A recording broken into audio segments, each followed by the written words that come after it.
The DARPA Launch Challenge is a prize-based challenge that we're using to incentivize industry to deliver flexible and responsive capabilities for space launch.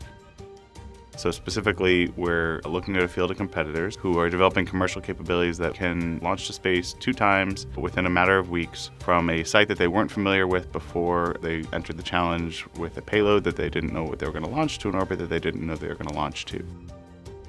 We were looking for 2 fundamental things. Did our competitors have a launch vehicle system and a ConOps that would get us to the goals that we were looking at? If there were a lot of requirements for what they needed from the launch facility or really exotic fuels that would make it really hard to process, those sorts of things were negative detractors. We were looking for an approach that showed the system was capable of operating on short order, could work at any launch range without a whole lot of infrastructure, and the other part was maturity.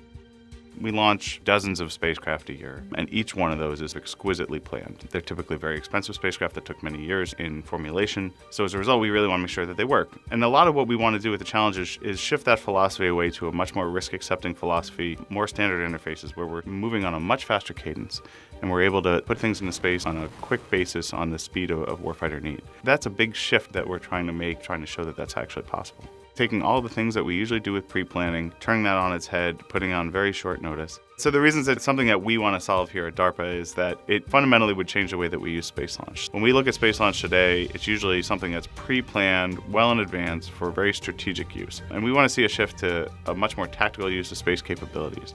And really what that does is could transform the way that we use space into the way that we use other domains like air. We certainly don't plan our air operations years in advance. We don't plan our ground operations years in advance.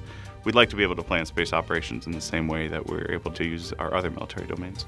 And the thing that's really compelling about that, especially from a military standpoint or a DoD standpoint, is that we can launch spacecraft when we want to launch them into the specific orbit that we want to launch them without being beholden to somebody else's schedule.